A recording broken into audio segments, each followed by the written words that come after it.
Hello दोस्तों, आप सभी का स्वागत है हमारे यूट्यूब चैनल एसएससी कोचिंग पे।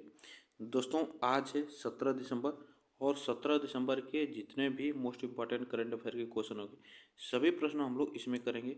तो चलिए स्टार्ट करते हैं हम लोग आज की करंट अफेयर, और इसमें हम लोग राष्ट्रीय और अंतर्राष्ट्रीय करंट अफेयर के भी प्रश्न हम लोग देखते हैं। तो चलिए स्टार्ट करते हैं आज के करंट अफेयर के प्रश्न। तो यह क्लास आपको डेली सुबह 6 बजे आपको मिलती रहेगी, और आप लोग वीडियो को एक बार लाइक शेयर जरूर कर दीजिएगा। चलिए, आज का पहला प्रश्न है, भारत में हर साल विजय दिवस कब मनाया जाता है?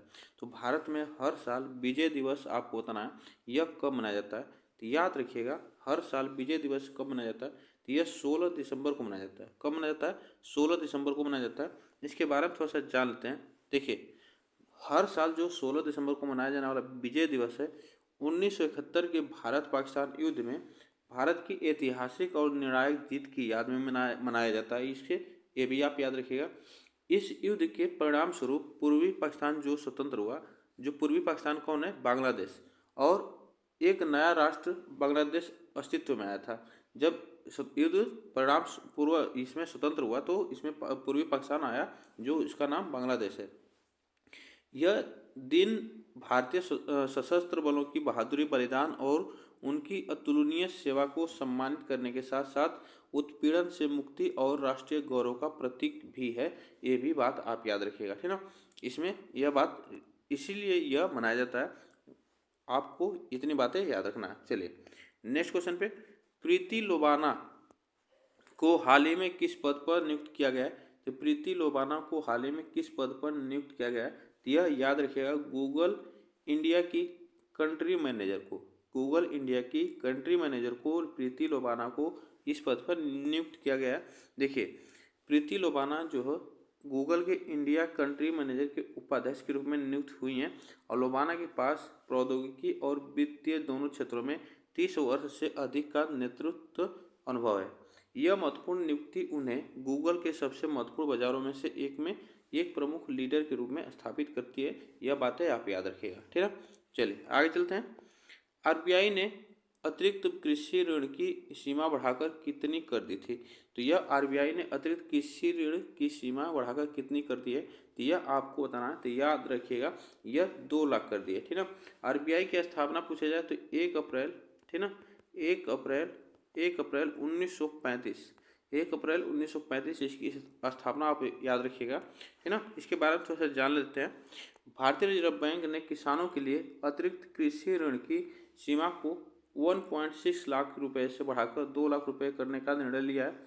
यह नई सीमा जो है 1 जनवरी 2025 से लागू होगी, और यह निर्णय छोटे और सीमांत किसानों के लिए महत्वपूर्ण है, जो बिना किसी पार्श्विक सुरक्षा के अधिक ऋण प्राप्त कर सकते हैं। यह बातें आप याद रखिएगा, ठीक है। यह 1 जनवरी 2025 से लागू हो जाएगी। आगे चलते हैं। मिखाइल कवेलसविली को हाल ही में किस देश का नया राष्ट्रपति चुना गया है? तो आपको बताना है मिखाइल कवेलसविली को, यह आपको बताना है इसमें यह किस देश के राष्ट्रपति को चुना गया है। तो यह जॉर्जिया की, ठीक ना, जॉर्जिया की राष्ट्रपति चुनी गई है। ये भी आप याद रखिएगा। जॉर्जिया की राजधानी पूछा जाए तो तिब्लिस है। ये भी आप याद रखिएगा, तिब्लिसी तिब्लिसी यहाँ की राजधानी है। तिब्लिसी यहाँ की राजधानी है जॉर्जिया की, ये भी आप याद रखिएगा। और यहाँ की जो मुद्रा है वह जॉर्जियाई लारी है, ठीक है ना। जॉर्जियाई लारी यहाँ की मुद्रा है, जॉर्जियाई लारी यहाँ की मुद्रा है, ठीक। यह बात है आप याद रखिएगा। और यहाँ की जो राष्ट्रपति चुनी गई हैं यह आप याद रखिएगा। चलिए नेक्स्ट क्वेश्चन यहाँ पे देखते हैं हम लोग। देखिए, मिखाइल कवेलसविली को जॉर्जिया का नया राष्ट्रपति चुना गया है। संसद में 300 सदस्य निर्वाचक मंडल जो है द्वारा सीधे मतदान के माध्यम से निर्विरोध चुना गया है। तो यह भी आप याद रखें, निर्विरोध चुना गया है, जिसमें 225 में से 224 सदस्यों ने उनके लिए मतदान किया, और पूर्व फुटबॉलर मिखाइल कवेलसविली सत्तारूढ़ जॉर्जिया ड्रीम पार्टी से संसद सदस्य बने हैं। यह आप याद रखें। चलिए देखिए, भारत सरकार ने अंतर्देशीय जलमार्गों के माध्यम से कार्गो आवाजाही को बढ़ावा देने के लिए कौन सी योजना शुरू की है? तो देखिए, अंतर्देशीय जलमार्ग को बढ़ावा देने के लिए कौन सी योजना शुरू की है? तो उसका नाम है जलवाहक योजना, जलवाहक योजना इसका नाम है, ये भी आप याद रखिएगा, ठीक ना। इसमें आप याद रखिएगा, यहाँ पे देखिए, भारत और अंतर्देशीय जलमार्गों के माध्यम से कार्गो आवाजाही को बढ़ावा देने के लिए जलवाहक योजना शुरू की है, जो परिवहन दक्षता और स्थिरता को बढ़ाने के उद्देश्य से एक महत्वपूर्ण पहल है। और इसका उद्देश्य जो है विशेष रूप से भारत के राष्ट्रीय जलमार्गों के माध्यम से लंबी दूरी के कार्गो परिवहन को प्रोत्साहित करना है। यह बात आप याद रखिएगा। चलिए देखिए नेक्स्ट क्वेश्चन पे, डेजर्ट नाइट एयर कॉम्बैक्स एक्सरसाइज में भारत के साथ कितने देशों ने भाग लिया है? तो भारत के साथ कितने देशों ने भाग लिया है डेजर्ट नाइट एयर कॉम्बैक्स में एक्सरसाइज में, यह आपको बताना है। इसमें कितने देशों ने भाग लिया है? तो इसमें भाग लिया है फ्रांस और संयुक्त अरब अमीरात ने भाग लिया है, ठीक ना। संयुक्त अरब अमीरात ने इसमें भाग लिया है। इसके बारे में थोड़ा सा जान लेते हैं। देखिए, भारत, फ्रांस और संयुक्त अमेरिका जो है अरब सागर के ऊपर डेजर्ट नाइट एयर कॉम्बैक्स एक्सरसाइज जो सफलतापूर्वक आयोजित किया गया है, जो कि 12 दिसंबर से 14 दिसंबर 2024 तक यह हुआ है। इसका यह त्रिपक्षीय अभ्यास का उद्देश्य जो था सैन्य सहयोग को बढ़ावा और रक्षा संबंधों को मजबूत करना है। भारतीय वायुसेना ने सुखोई 30 MKI जगुआर और IL-78 मिड एयर रिफ्यूलर सहित विमानों के साथ भाग लिया है।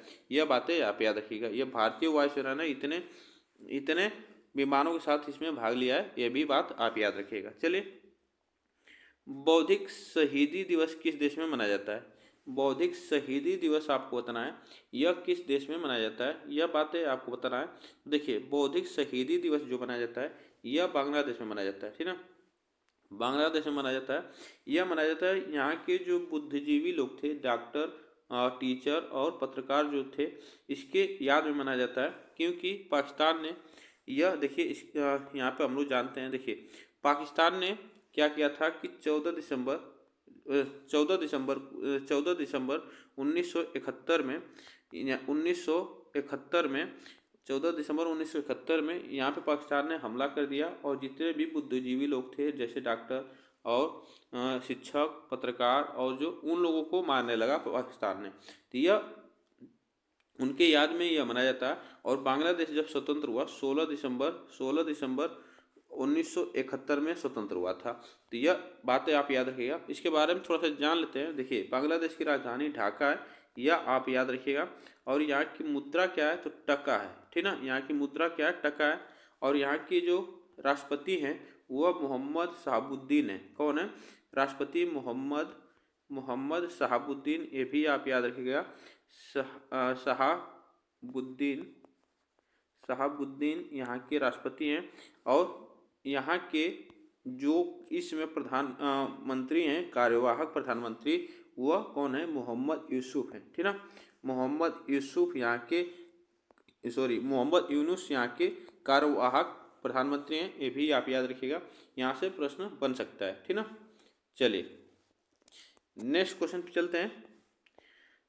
हाल ही में भारतीय डाक एवं दूरसंचार लेखा एवं वित्त सेवा ने अपना कौन सा स्थापना दिवस मनाया? तो यह आपको बताना है, यह अपना कौन सा स्थापना दिवस मनाया है। तो ये भी आप याद रखिएगा, यह 50वां अपना स्थापना दिवस मनाया है। भारतीय डाक एवं दूरसंचार लेखा एवं वित्त सेवा अपना यह 50वां स्थापना दिवस मनाया है। सबसे पहले इसमें भारत में सबसे पहले जो भारत में डाक जो बना था 1766 में लॉर्ड क्लाइव के द्वारा ये से स्थापित पहले भारत में किया गया था। उसके बाद इसमें संशोधन होते हुए यह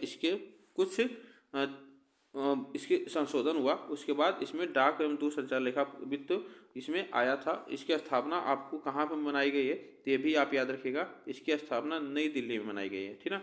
इसकी नई दिल्ली में स्थापना दिवस मनाया गया, ये भी आप याद रखिएगा। तो ये भी आप इम्पॉर्टेंट पॉइंट है, ये भी आप याद रखिएगा, ठीक ना। चलिए, मिस फ्रांस 2024 का खिताब किसने जीता है? तो मिस फ्रांस 2024 का खिताब किसने जीता है, ये भी आप याद रखिएगा। तो यह आप याद रखिएगा, यह एंजेलिक अर्गानिक फिलोपोन को यह खिताब मिस फ्रांस 2024 का खिताब जीता है। और यह कितने उम्र के हैं, तो 34 वर्ष के हैं। और यह फ्रांस के पेरिस में यह पुरस्कार जीता है। ठीक है, ये भी आप याद रखिएगा। चलिए नेक्स्ट क्वेश्चन पे चलते हैं।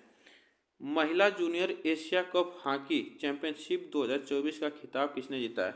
तो ये महिला जूनियर एशिया कप 2024 चैंपियनशिप 2024 का खिताब किसने जीता है? तो यह जीता है भारत ने। ठीक है, यह भारत ने जीता है, ये भी आप याद रखिएगा। ठीक है, तो आज के लिए बस हम लोग इतने ही प्रश्न करेंगे। आप लोग बताइएगा यह प्रश्न कैसे लगे। अब वीडियो को एक बार लाइक शेयर जरूर कर दीजिएगा, चैनल को सब्सक्राइब कर लीजिएगा, जिससे कि आपको डेली का करंट अफेयर यहाँ पे मिलता रहेगा। तब तक के लिए थैंक यू सो मच।